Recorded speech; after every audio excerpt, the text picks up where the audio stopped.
అందరికీ వందనాలు. నా మాట ఏంటంటే, నా దేవా నన్ను ఎందుకు చేయించు. యాక్చువల్లీ మాట అంటే నాకు చాలా ఇష్టం. ఎందుకు ఇష్టం అనేది చెప్పాలనంటే మీరంతా లాస్ట్ వరకు అయితే మీకు అర్థమవుతుంది నాకు ఈ మాట ఎందుకు ఇష్టం అనేది. మత్తయి సువార్త 27వ అధ్యాయము 46వ వచనం.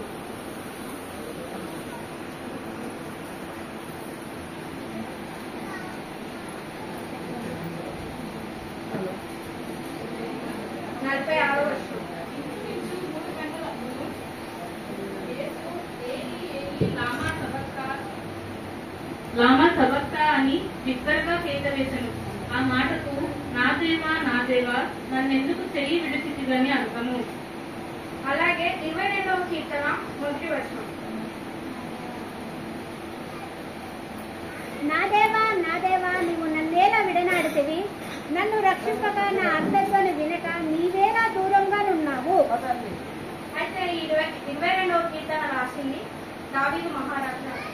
అప్పుడు దావీదు మహారాజు తన స్థితి గురించి, భవిష్యత్తులో మెస్సయ్య స్థితి గురించి రాశారు. అయితే దేవుడిని సిలువ వేసేటప్పుడు అక్కడ శాస్త్రీయులు ఉన్నారు, పరిసయ్యులు ఉన్నారు, జ్ఞానులు ఉన్నారు. మీరందరూ మరి దావీదు కీర్తన చదివిన వారిని. మరి దావీదు కీర్తన చదివినప్పుడు మరి అక్కడ దేవుడిని సిలువ వేసినప్పుడు దేవుడు ఆ మాట పలికినప్పుడు వారు అర్థం చేసుకోవాలి కదా, ఇతనే నిజమైన దేవుడు, ఇతనే మన కోసం వచ్చాడు అని. మరి వారు ఎందుకు అర్థం చేసుకోలేదు అంటే వారు బైబిల్ని చదివారు కానీ దాన్ని అర్థం చేసుకోలేదు. ఈరోజు మనమందరం కూడా అలానే ఉంటున్నాం. ఎన్నో విషయాలలో తొందరలో బైబిల్ చదువుతాం కానీ దాన్ని మనం అర్థం చేసుకోలేకున్నాం. మనం అందరం బైబిల్ని అర్థం చేసుకోవాలి. అయితే మన మాటలోకి వచ్చేసరికి ఈ 4వ మాట ఎడబాటుకు సంబంధించిన మాట. అయితే తండ్రి చేయి విడిచినప్పుడు కుమారుడు ఎంతో బాధపడ్డాడు. మరి అక్కడ ఇస్కరియోతు యూదా దేవుడు చేయి విడిచిపెట్టాడు. గెత్సెమనే తోటలో శిశువులు చేయి విడిచిపెట్టారు. దేవుణ్ణి ఎవరైతే స్తుతించారో, దేవునితో ఎవరైతే ఉన్నారో, దేవునితో ఎవరైతే తిన్నారో వాళ్ళందరూ దేవుని చేయి విడిచిపెట్టారు. కానీ దేవుడు ఆ విషయంలో వారిని బాధపడలేదు, వారిని బాధపడలేదు. కానీ ఎప్పుడైతే తండ్రి చేయి విడిచాడో అప్పుడు కుమారుడు చాలా బాధపడి బిగ్గరగా అరిచాడు, నా దేవా నన్ను ఎందుకు నువ్వు చేయి విడిచావు. అయితే దేవుడు కుమారుని చేయి ఎందుకు విడవాల్సి వచ్చిందంటే ముచ్చటగా 3 ఉన్నాయి. యెషయా 53:10.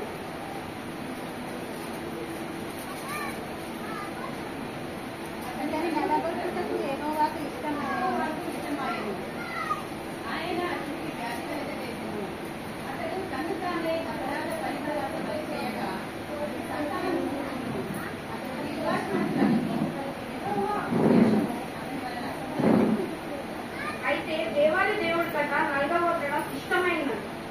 ఇప్పుడు దేవాది దేవుడు ఆయన కుమారుని చేయి విడిచిపెట్టకపోతే మనకు రక్షణ అనేది లేదు. మనం రక్షణలో రావడానికి ఆయన చేయి విడిచిపెట్టడం జరిగింది. రెండవది వస్తే మనని పరిశుద్ధులుగా చేయడానికి ఆయన చేయి విడిచిపెట్టారు. ఇప్పుడు నేను డాక్టర్ని కదా, డాక్టర్ దాంట్లో మీకు అర్థమయ్యేలా చెప్తాను. ఒక మనిషికి బ్లడ్ అవసరం ఉంది, రక్తం అవసరం ఉంది. ఆ మనిషిలో రక్తం మొత్తంకే లేదు. అప్పుడు మనం ఒక డోనార్ని వెతకాల్సి ఉంటుంది.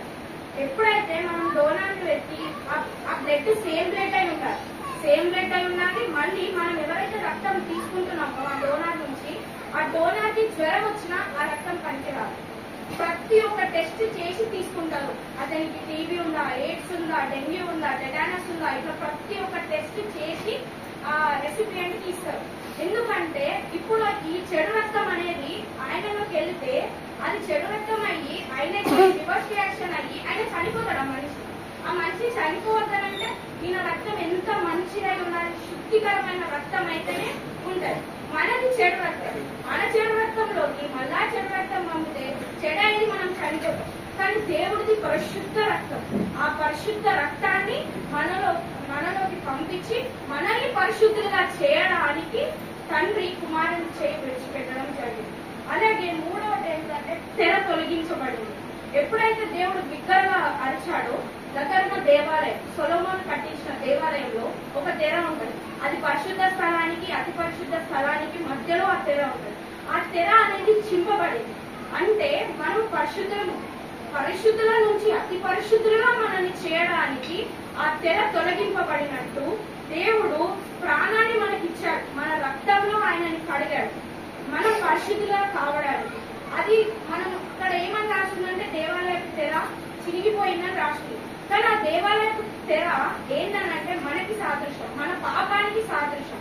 ఆ తెర అనేది మన పాపం. మనం పరిశుద్ధులుగా ఆ పాపం నుంచి బయటపడి అతి పరిశుద్ధులుగా కావడానికి దేవుడు కుమారుని చేతిలో విడిచిపెట్టాడు. కొన్ని సందర్భాలలో మనం కూడా అనుకుంటాం, నాకు ఇష్టమైన మాట ఎందుకని చెప్పాను కదా, ఎందుకు ప్రతిసారి నాకు ఏదైనా కష్టం, నా దేవా నన్ను ఎందుకు చేయి విడిచిపెట్టా. నేను ఈ మాత్రమే గుర్తు చేసుకుంటాను, ఎందుకు దేవా నా చేయి ఎందుకు విడిచిపెట్టా. నాకు చిన్నప్పటి నుంచి మాట అంటే ఎందుకు ఇష్టమో నాకు అర్థం కాదు, కానీ మాట నాకు ఇష్టం. ఎందుకంటే ఏదైనా కష్టం వస్తే అనుకోవడానికి, అయ్యో నా దేవుడు నా చేయి విడిచిపెట్టాడని అనుకోవడం. కానీ మన దేవుడు మన చేయి ఎప్పుడూ విడిచిపెట్టాడు. దానికి మీకు ఒక స్టోరీ చెప్తాను. ఒక అతను సంతోషంలో ఒక నది మీద వెళ్తున్నాడు, ఒక ఓషన్ దగ్గర నడుచుకుంటూ వెళ్తున్నాడు. ఆయన చాలా సంతోషంగా ఉన్నాడు. సంతోషంలో ఉన్నప్పుడు ఆయన పక్కన ఎవరు లేరు, ఆయన ఒక్కడున్నా కూడా ఆయన పక్కన ఎవరో నడుస్తున్నట్టు ఆయన కనిపించింది. అంటే ఆయన అడుగునక్కడ కనిపిస్తున్నాడు. అయితే అదే మనిషి, అదే వ్యక్తి మళ్ళీ ఎప్పుడు వెళ్ళాడంటే ఆయన బాధ కలిగినప్పుడు వెళ్ళినప్పుడు ఆయన బాధలో ఉన్నాడు కనుక పక్కన మనిషి అడుగులు కనిపించలేదు. ఆయన ఏమనుకున్నాడు, చూడు సంతోషంలో ఉన్నప్పుడు దేవుడు నాకు చేయి పట్టుకొని నడిచాడు, బాధలు ఉన్నప్పుడు నన్ను వదిలిపెట్టాడు అనుకున్నాడు. కానీ ఒక్కసారి ఆయన కిందికి చూస్తే దేవుడు ఆయన ఎత్తుకొని ఉన్నాడు. అంటే కష్టాలలో మన దేవుడు మనల్ని ఎత్తుకుంటాడు. ఏం సంతోషంలో నడిపిస్తాడు కావచ్చు, కానీ కష్టాలలో మన దేవుడు మనల్ని ఎత్తుకుంటాడు. అది మనం అందరం అర్థం చేసుకోవాలి. మరి దేవుడు అంత బాధపడ్డాడు, తండ్రి నా చేయి విడిచిపెట్టాడు. బికాస్ ఆఫ్ దట్ సిచ్యువేషన్ తండ్రి కుమారుని చేయి విడిచిపెట్టాడు. కానీ నిజంగా విడిచిపెట్టలేదు, ఎక్కడ కూడా ఆయన తోడున్నాడు. ఆయనకు ఒక కష్టం వచ్చింది కాబట్టి ఆ కష్టంలో ఆయన అనుకున్నాడు అలా విడిచిపెట్టడం. మరి మనం ఏం చేస్తున్నాం? మనం ఎప్పుడన్నా అనుకున్నాం మన విషయంలో దేవుడు అట్లా బాధపడ్డాడు, తండ్రి విషయంలో తండ్రి నా చేయి విడిచిపెట్టాడని బాధపడ్డాడు. మరి మనం బాధపడుతున్నాం, అయ్యా నా దేవా నా చేయి విడిచిపెట్టాం, ఎందుకు విడిచిపెట్టాం అని మనం ఎప్పుడన్నా అనుకున్నాం. ఇప్పుడు ఫ్రెండ్ నా బెస్ట్ ఫ్రెండ్ ఉంది, నా బెస్ట్ ఫ్రెండ్ కి నాకు గొడవ అయితే నేను ఎంతగానో బాధపడతాను. నా తల్లికి నాకు గొడవ అయితే అయ్యో నా తల్లి నాతో మాట్లాడతలేదే అని గొడవ పడతాం. మరి దేవుడితో నువ్వు ఈ రోజు మాట్లాడకపోతే, అయ్యా నేను ఈ రోజు నీతో మాట్లాడలేకపోయాను, నీతో నేను సమయం గడపలేకపోయాను అని మనం ఎవరైనా బాధపడుతున్నాం? పడట్లేదు చాలా మంది. ఈరోజు ఎంతమంది సంతోషంగా ఉన్నారు? కానీ ఎందుకు సంతోషంగా ఉన్నాం? ఎవరైనా పొద్దున ఈరోజు గుడ్ ఫ్రైడే అని లేచి తొందరగా తలస్నానాలు చేసుకొని రెడీ అయ్యి అన్ని వచ్చి చర్చికి వచ్చారు. మరి ముందుకు పోయి మోకరించి, దేవా నువ్వు నా కోసం చనిపోయావు, నేను జస్ట్ ఒక సిన్నర్, నేనైతే ప్రతి ఒక్కరు చెప్పుకుంటాను, అందరికన్నా ఎక్కువ పాపం నేనే చేసిన అని చెప్పుకోను. ఎవరైనా క్రిస్టియన్స్ వచ్చేస్తే నేను పెద్ద సిన్నర్ అనే చెప్పు, నేను పెద్ద పాపి, నా లాంటి దానికోసమా నువ్వు చనిపోయావని ఎవరైనా ఈరోజు దేవునికి వందనాలు చెప్పారు? మొదటగా గుడ్ ఫ్రైడే అంటే మనం చెప్పవలసిన విషయం దేవుని కాదు, నువ్వు నా కోసం చనిపోయావు దేవా, అందుని బట్టి నీకు స్తోత్రం, అందుని బట్టి నీకు వందన. అసలు నేను దేనికి పనికిరాని వ్యక్తి అయినా నా కోసం నువ్వు చనిపోయావు, అది చెప్పాలి. ఇంకొక విషయం మనం ఆనందించాడు, అంటే మన కోసం కూడా ఒకరు చనిపోయారు అంటే నేనైతే గర్వం నేర్చుకున్నా, అరే నా కోసం కూడా ఒక ప్రాణం పెట్టిన వ్యక్తి ఉన్నాడు. అంటే మేబీ అది లోకపరంగా కావచ్చు, కానీ ఉన్నాడు. ఇప్పుడు నా అమ్మాయిల మాటలు ఎట్లుంటాయి అంటే, మా డాడీ పొజిషన్ అంటే మా డాడీ అట్లేదు అంటే గొప్పలు చెప్పుకుంటాను. తండ్రి గురించి, పేరెంట్స్ గురించి మా ఫ్రెండ్స్ తో నేను మాట్లాడుకుంటుంటే, మా డాడీ నాకు ఫీవర్ వస్తే ఇట్లా చేసిండు, అసలు తినలేదంటే నేనైతే ఇంకా దగ్గర కోల్పోతుండే. మా డాడీ కూడా నాకు ఫుల్ చేసిండు. ఇంకా నేనెందుకు తగ్గాలి నా తల్లిదండ్రుల విషయంలో? నేనైతే గర్వంగా చెప్పుకుంటా అంటే బరాబరే చెప్పుకుంటాను నా తల్లి విషయంలో. కానీ మా డాడీ ఇంకా మీ డాడీ గురించి గట్లా చెప్తున్నారు, మా డాడీ ఎట్లా చేసిండు తెలుసా నేను చెప్పుకున్నాను. మరి అంత మన లోక సమమైన తండ్రి గురించి, మన కోసం కష్టపడే తండ్రి గురించి మనం అంత గర్వంగా చెప్తున్నప్పుడు, మన కోసం తన ప్రాణం పెట్టిన తండ్రి గురించి మనం అందరి దగ్గర ఎంత గర్వంగా చెప్పుకోవాలి? మరి మనం అందరం గర్వంగా చెప్పుకుంటున్నామా? మొన్న నేను ఒక మెసేజ్ వింటుంటే అందులో ఏమంటున్నాడంటే ఆ సేవకుడు, ఈ మధ్య కాలంలో నా దేవా నన్నెందుకు విడిచిపెట్టావని లేదు, నా మొబైలా నన్నెందుకు విడిచిపెట్టావని అంటున్నాడు. అంటే మొబైల్ కి అంత అయిపోయాడు. ఒక్క 2 రోజులు మొబైల్ పని చేయకపోతే మనం మనుషులమే అవ్వలేదు. మరి అది మానవుడు సృష్టించింది, దానికి అంత అయితే మరి మానవుడినే సృష్టించిన దేవునికి మనం ఇంకెంత దగ్గర ఉండాలి, ఇంకెంతైనా ఉండాలి. అయ్యా దేవా నేను అసలు దేవుడిని ఎప్పుడైనా అడగామా, నీకు నేను ఎలా ఉంటే ఇష్టం? ఇప్పుడు మనం ఒక మంచి డ్రెస్ వేసుకున్నాం అనుకో, మన మమ్మీ దగ్గర మమ్మీ నేను బాగున్నానా, డాడీ నేను బాగున్నానా అని అడుగుతాం. మరి దేవుని ఎప్పుడైనా ఉంటే ఇష్టం, నేను నీతో ఎలా మాట్లాడితే నీకు ఇష్టం. ఈ క్వశ్చన్ నాకు రాలేదు. నేను ఒక 10 రోజుల ముందు మేము కాలేజ్ లో ప్రేయర్ మీటింగ్ జరుగుతుంది. అయితే ఒక అక్క నన్ను ప్రశ్నిస్తుంది, రాహుల్ నువ్వు ఎప్పుడైనా ఇట్లా అనుకున్నావా అని. అంటే నేను ఎప్పుడు అనుకోలేదు, కానీ నేను అప్పటి నుంచి అనుకోవడం స్టార్ట్ చేశాను. అంటే తను వచ్చి ఇట్లా మెసేజ్ చెప్తూ రాహుల్ నువ్వు ఎప్పుడైనా దేవా నీకు ఎలా ఉంటే ఇష్టం, ఏ డ్రెస్ వేసుకుంటే ఇష్టం, వేరే వాళ్ళతో ఎలా మాట్లాడితే నువ్వు ఇష్టపడతావు అని ఎప్పుడైనా అడగాలంటే నా దగ్గర ఆన్సర్ ఉంది. ఎందుకంటే నేను ఎప్పుడు అడగలేదు. కానీ ఆ రోజు ఆమె చెప్పినప్పటి నుంచి నేను అడగడం మొదలు పెట్టాను. ఈ రోజు మీకెందుకు చెప్తున్నా అంటే చాలా మంది ఇట్లా అడుగుండకపోవచ్చు. అంటే నేను అడగలేనంటే మీరు అడగకుండా ఉంటారని కాదు, కానీ చాలా మంది అయితే అడగారు ఈ విషయం. అంటే నేను ఎలా ఉంటే ఇష్టం, నేను నా ఫ్రెండ్తో మాట్లాడుతున్నా, ఆ మాటలు నా ఫ్రెండ్తో మాట్లాడే మాటలు నీకు ఏ మాట నచ్చింది, నీకు ఎలా మాట్లాడితే ఇష్టం అని మనం ఈ రోజు నుంచి దేవుడిని అడగాలి. మీరైతే ప్రతి ఒక్కరు అడగాలి. ఎందుకంటే నాకు ఒక అక్క ద్వారా తెలిసింది, నేను మీకు చెప్తున్నాను. మీరైతే అడగడం స్టార్ట్ చేయండి. అడగడం స్టార్ట్ చేసినప్పటి నుండి మన జీవితం ఎలా రిటర్న్ అవుతుందో మీరు అబ్జర్వ్ చేస్తారు. మీరు అబ్జర్వ్ చేసినప్పుడు వచ్చి చెప్తారు. కానీ దేవుడు ఎన్నడూ మన చేయి విడిచిపెట్టే దేవుడు కాదు. అది ఎంత కష్టం వచ్చినా ఎంత నష్టం వచ్చినా. ఇప్పుడు నా లైఫ్ పెద్ద ఎగ్జాంపుల్. నేను ఎప్పుడు ఏమనుకున్నా, నా దేవుడు నా చేయి విడిచిపెట్టాడని చెప్పి. కానీ ఇప్పుడు నా దేవుడు ప్రతి ఒక్కరితో ఒక హై పొజిషన్ లోనే నన్ను ఉంచాడు. నాకు మేబీ ఫ్రీ సీట్ ఇవ్వలేదు. ఎందుకు ఇవ్వలేదంటే నేను చాలా మందిని ఫ్రీ సీట్ వచ్చిన వాళ్ళు చూసాను. వాళ్లకు సెకండ్ ఇయర్ లో అంటే నీట్ ఎగ్జామ్ లో 720 మార్కులకు 600 వచ్చిన పిల్లలు ఉన్నారు. 600 వచ్చిన పిల్లలు first year MBBS first year లో ఫెయిల్ అయి ఉన్నారు. అంటే ఎందుకు అంత చదివిన వాళ్ళు నీట్ MBBS ఫస్ట్ ఇయర్ కి వచ్చినానికి ఎందుకు అని అంటే ఏ లైట్ మనం అప్పుడే చదివిన ఉన్నాం, ఇప్పుడు చదవమా, అప్పుడే మనం ర్యాంకులు కొట్టినాడు, ఇప్పుడు ర్యాంక్. కానీ నాకే భయం ఉంటుండే తెలుసా, అయ్యో మా డాడీ నా కోసం ఇంత కష్టం. నేను పొద్దున లేస్తే నైట్ పడుకునే వరకు నేను ఒక పేజ్ బుక్ చదవకపోతే నెలకి మా డాడీ 1,00,000 కడుతుంది. 1,00,000 అంటే నేను రోజుకు ఒక క్యాలిక్యులేట్ చేసుకుంటే కొన్ని వేలు నేను పోగొడుతున్నానే అనే భయం నాకు ఉంటుంది. వారికి ఆ భయం ఉండదు, ఎందుకంటే మాకు ఫ్రీ సీట్. అంటే నాకు తర్వాత అర్థమైంది ఏంటంటే, వాళ్ళని చూసినాక ఫస్ట్ ఇయర్ రిజల్ట్ వచ్చినాక అర్థమైంది ఏంటంటే, బట్టి వస్తే మనం దేన్ని కూడా వదిలేస్తాం. అదే కష్టపడిన దానికే ప్రతిఫలం ఉంటుంది. బిడ్డ నువ్వు కష్టపడాలి, నేను నీకు ప్రతిఫలం ఇవ్వాలి, నేను ప్రతి ఒక్కరికి చెప్పాలి. అందుకే నాకు దేవుడు సీట్ ఇవ్వలేదో నాకు ఇప్పుడు అర్థం. అంటే దేవుడు కూడా అంత జరగడానికి కారణం నాకు ఒక అర్థం కావాలి. దేవుడు మాత్రం ఏ భక్తర ఎక్కడ కూడా మనల్ని చేయి పెట్టారు. ఇదే నా మాట. ఇదేమన్నా బాధ ఉంటే నన్ను క్షమించండి. చాలా చక్కగా చెప్పినావు. నువ్వు మాట్లాడుతూ దుఃఖం వచ్చేసి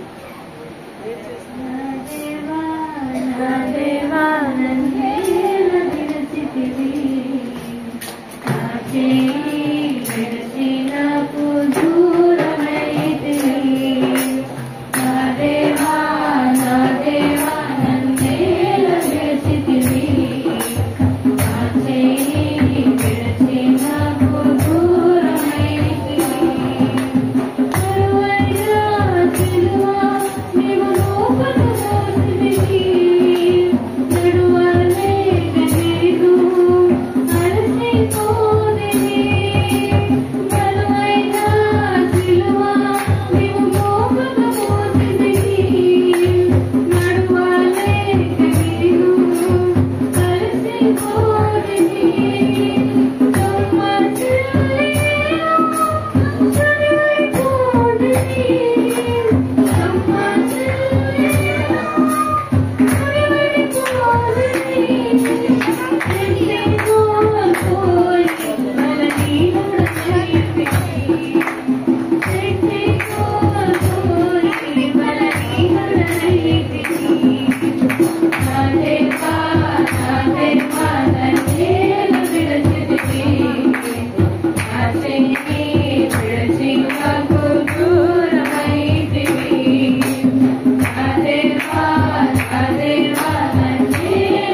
మనమందరం ఒకసారి థ్యాంక్ యూ లార్డ్ అని చెప్తామా? Thank you lord.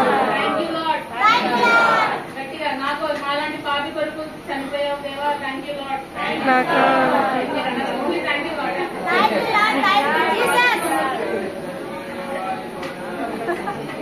అందరూ అన్నారా? నా కోసం మరణించిన దేవానికి స్తోత్రం. పెద్ద పాపి కొరకు చనిపోయిన దేవా నీకే వందనాలు. నాలాంటి పెద్ద పాపి కోసం చనిపోయాను.